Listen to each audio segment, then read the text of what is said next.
today's lecture, I titled it Don't Play Go, Live Go. And by the way, this is not AI generated text, I came up with myself. This is part of the education track, so count as one of that 8 lecture. And I just wanted to say really thank you for being here. I know there's a lot of other fun stuff going on, and you being part of this really means a lot. Introduce myself. I am just like you guys, Go enthusiast. I really like playing Go, and I started like in, I think 5th grade, and I was kind of getting serious on and off since then because of high school. But then my main philosophy of education, my education activity is teaching seniors in assisted living homes. So it's just not like younger kids who are trying to get into the game, try to grow their focus and all that. I am kind of taking a different approach where I take elders who are highly exposed to dementia and other neurological disorder and trying to work our memories back so they can have very fulfilling life in terms of cognition. Today, the presentation is mainly composed of 2 parts. We're gonna explore like how the struggles we face as a Go community and Go player in raising the awareness of spreading Go. And second, we're going to explore how to use Go, like the tool, not only an entertainment source, but also educational source, and what kind of structure thinking you should be doing to really develop a new idea that can contribute to the Go community and raising the awareness. How can Go take the spotlight? I kind of want you to recall, like this is a moment of reflection. I want you to reflect on yourself. And I am pretty sure we all had this moment where we had to explain Go to someone using chess, right? So someone is like, oh yeah, I'm a Go player. And then they go like, what's a Go? And then like you kind of don't have anything good explanation to explain. Like you don't want to say it's a 1919 grid board playing with black and white stone, trying to take territory because that will leave whoever you're doing the conversation with kind of confused. So I have a lot of memories where I take chess as an example and say it's just Go is like chess, like strategic game, but just like a little more complicated, right? We all had that experience, right? It's kind of like similar. And I really hate doing that because the reason why is, like in talking about chess, every single Americans know what chess is. Like I don't have to explain what chess is. But Go, sometimes I have to explain what it is. It's because Go is not as ubiquitous or famous as chess is. And I think as a member of the Go community and enthusiastic Go player, I feel like we all aspire to live in a world where people just know Go. Like if you say, I'm a AQ Go player, I'm a 3-down Go player, they know what that means, right? That would be so nice. So I was thinking about it, like if there's like The Glory, the AlphaGo, the Match, all these really good entertainment resources available on Netflix, why can't people just know what Go is, right? It's like some of them are arguably better than Queen's Gambit. Then why can't people just know what Go is, right? And I think it has to do with some sort of like a behavior organization. And before we get into it, I want to kind of note that in 1980s and 1990s, especially in East Asia, I'm talking Korea, China, Taiwan, and Japan, Go was like a big thing, right? It had its own newspaper column. People at local park, like if you just go to local parks, you just see like elders playing Go, and people are really serious about it. Like in Match, the movie The Match, they have a scene where all the reporters just rush in and take pictures of the Go players. That was real. Like that was the level of intensity that we had in the 1980s. But now, this isn't necessarily true. Like people like watch YouTube and like learn Go from there, but the news column that was dedicated to Go, like Life and Death Problem and Joseki, stuff like that, they're gone. People at local park, you don't really see people playing Go there. They're gone. The level of intensity is not as intense as this. Like it's more casual. People pay less attention to professional games. And that's really sad for me to see it, right? And then especially in East Asia where Go was a big thing, seeing that decrease in popularity, it hurts. But things are slightly different in America, right? The Go is kind of a new thing here, right? When the East Asian immigrants came over here, they brought Go with them. And that's like the legend, and I think that's true. So Go was like from nothing to something. And I think AGA does a really good job of doing that. And we're going to now see what kind of different approaches East Asian Go community and then AGA takes it differently that makes AGA really good at raising the awareness that went from nothing to something, right? So, especially in Asia, I'm talking Korea here, I feel like it will be true for most of the East Asian Go communities, Go organization. They're really dedicated to training champions. They're not really amateur and hobby Go player friendly. It's less accessible, right?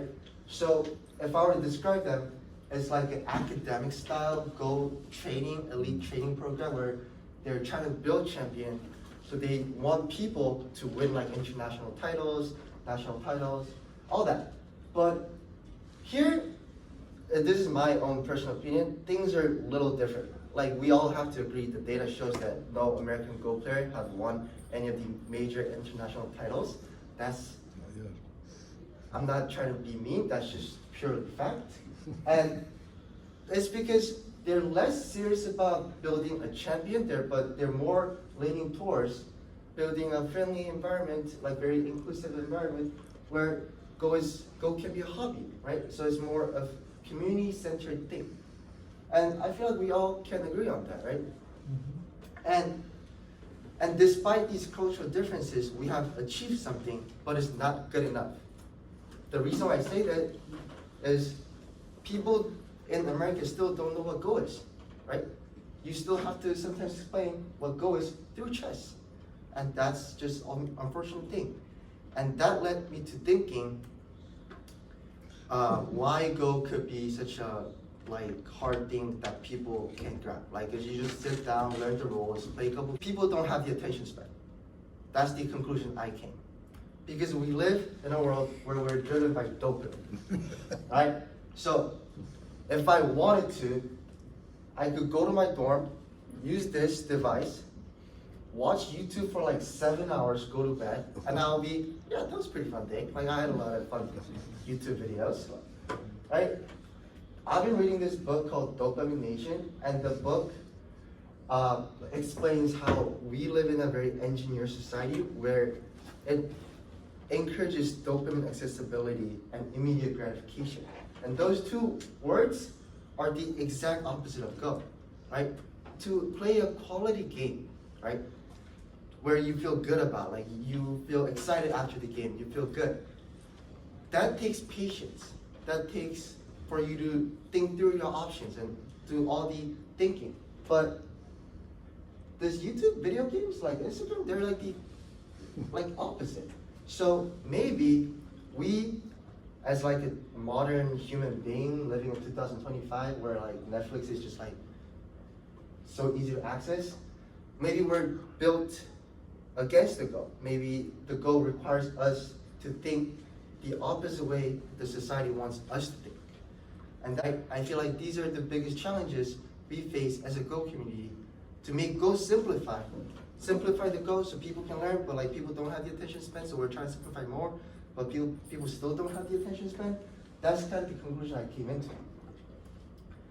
So maybe it's because of all these different factors. Okay, cause you're struggling. I am going to introduce some of the hidden potential Go has that could possibly overcome these challenges. And we're gonna do this innovative Go exercise. And before I do that, I want you to show you this formula I have developed so you can, by yourself, take this worksheet, play around with it for a bit, and develop your own idea, which is unique to you, that you can use to make something good and do some contribution to the Go community. And I'm actually going to pass this out right now. Yeah, I'm going to pass this out right now. So listen to the explanation, and then as we go along, you can think of some of the ideas you have, and then you can fill it out. As we go along. Yeah, as we go along. It's not required for you to fill out, but it's encouraged. it's not like you have, it's not being graded. I'm not grading this. It's for you to keep, play around, and have fun. First, the problem that we have is Go is not popular enough that we have to explain what Go is, sometimes through chess. I think that's the problem I have. But maybe there are different problems within the Go community that you want to solve. So what I did was, in my town, there's a lot of seniors, like rich seniors, driving Ferrari and stuff like that, drinking like large frappuccino in the morning. They are in very luxurious assisted living homes, but they don't have a lot of entertainment resources. It's like golf and cafes, that's it. So I thought Go could be a really great alternative that can challenge them and make them have fun at the same time. So the process I went through is this. First, I'm going to give some time, think about like adjectives or nouns that will describe a place where you live. So for example, I live in La Jolla, zip code being 92130. It's this, like there's beautiful nature, there's the ocean, there's really beautiful sunset. Sea lions come out, there's a lot of vacation homes, a lot of other people, museums, cafes, and there's like McLaren and Bugatti shops, and there's a lot of memory care facilities, right? Just think about, like just picture like 2 blocks or 3 blocks from your house and then see what kind of stuff you can think of, right? Now, going back, we have to specify some of these adjectives and nouns that you have come up with. I call this character identification / specification. What you're gonna do is, notice how sea lions have nothing to do with Go. Like if you can bring more sea lions through Go, you win like Nobel Science Award or something. Like if you can increase the biodiversity of California through Go, that's pretty amazing. But like realistically speaking, you guys can't do that. Like it's just, they don't have the connection, right? Like if you can make less water pollution from Go, that would be amazing. But that's just like not relevant. So using your common sense, hopefully you guys have that, using your common sense, we're gonna cross out some of these stuff that are very irrelevant. And this is what I was left of. So sea lions, they're like they're like far from Go. Great biodiversity, nothing to do with Go. Like maybe a museum have something to do with Go. Using the common sense, you're gonna cross some stuff out. And last, we are going to identify a problem. This step requires a little bit of research and looking up. What you're gonna do is, for me, you're going to select like 1 or 2 keywords that you have on the previous step, and you're gonna create like a sentence that can address a problem. So for me, I took museum, memory care facility, and high elderly population, and have generated this prompt. And I do recommend using AI for this step, because AI is just better at doing this. So you just plug in the keywords, say, what kind of problem could you have expected using these 3 keywords? That will give you something like this. So like elderly people, they got like nothing to do. So they like poker, reading, all that stuff. But what town offers, like the golf courses, that are very limited, and a lot of them have mobility issues, so they can really access that, take advantage of that. So Go could be a great alternative resources or entertainment resources. That's what I've come up with. And that entertainment part, I got the inspiration from museum. So by this process, you might not have a clear problem prompt, but you'll have some sort of idea, right? You have something that kind of comes up in your mind. And one thing that you have to know is this process takes time.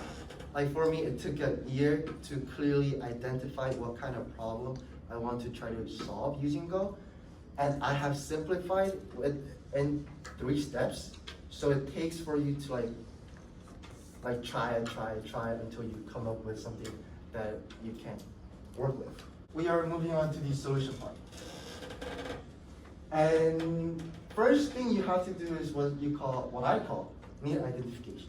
Is this problem really worthy of solving?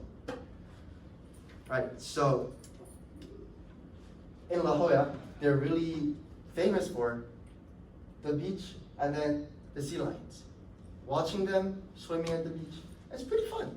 There's a lot of things to do. Going to cafes that are up in the mountains, it's fun for me to do, but not fun for elderly with mobility issues to do. Like golf courses, La Jolla museums. It can be a great alternative, but if you want appreciate same type of art for a year, it can get boring, right? So it looks like there's a lot of things to do, but if you really think about it, there isn't, because a lot of them are, Go could be something valuable. That's what I was thinking. Now, I have came to the conclusion where this is a problem that is kind of worth giving an attempt, right? So second part will be talent and interest identification. What I mean by this is, so now imagine you're not a Go player, right? So if you introduce yourself, the first thing I say is, yeah, I'm a high school student and I really like this game called Go. I'm pretty good at it. I've been teaching a lot of people. That's the first line that I tell people, right? But if I didn't have that, if I was never introduced to the game of Go, what will be that first line for you? Maybe it'll be art. I'm a really good photographer. I'm a really good painter. Maybe that can be your talent.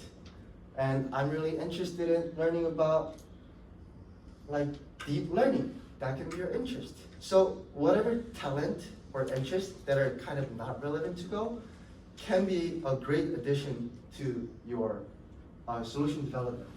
For this one in particular, I said research, because for school, typical high school students have to write essay, look up primary sources, all that stuff. My school, I took honors, so I had to do a lot of them. Got hang of it. So I said it's research. I like looking stuff up, reading about what people have done, and that's where I got the idea of looking up if Go really helps people with their brains. And that's why I went to the scientific journals and read about studies that involve brain and Go, and came to the conclusion that Go actually helps. So the other example you can have is if you're really good with teaching, or if you're really good graphic designer, you can maybe make a graphic or short comic novel that explains the rule of Go in very simple and fun ways. All of that can be a great addition. So I'll give you a minute, because this is a really important step. Think about, if you don't have anything you're particularly good at, think about what you're interested in and what makes you excited. That is not Go. Some of you have written down something, so that's good. So for me, it was research, right? So I looked up these aging, neuroscience frontiers in aging neuroscience journals, read about the creative aging process, and watched a lot of TED Talk on how chess helps people with life. Because chess at the end is kind of similar to Go in some way. So I looked up all these resources to figure out details about what my solution could be. The next step will be the Go experience evaluation.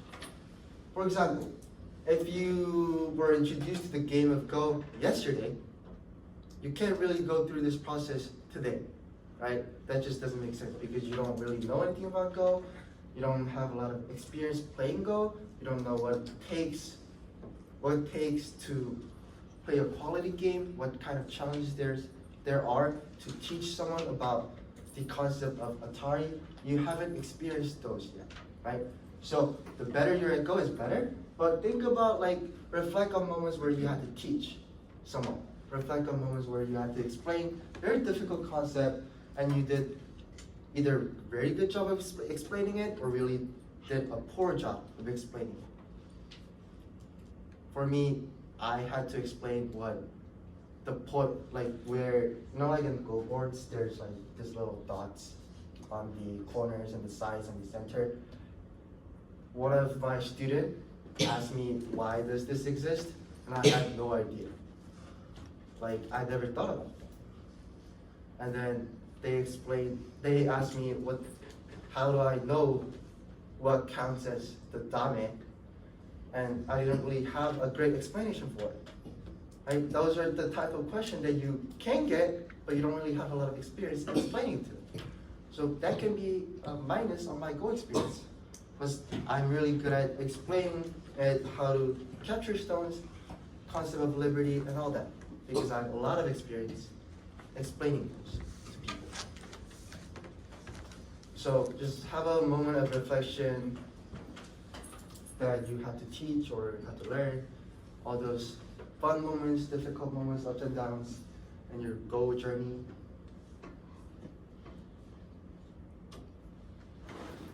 Lastly, you're going to combine what you have to a unique solution. So for me, if I reflect on my experience, I had a lot of experience teaching young kids.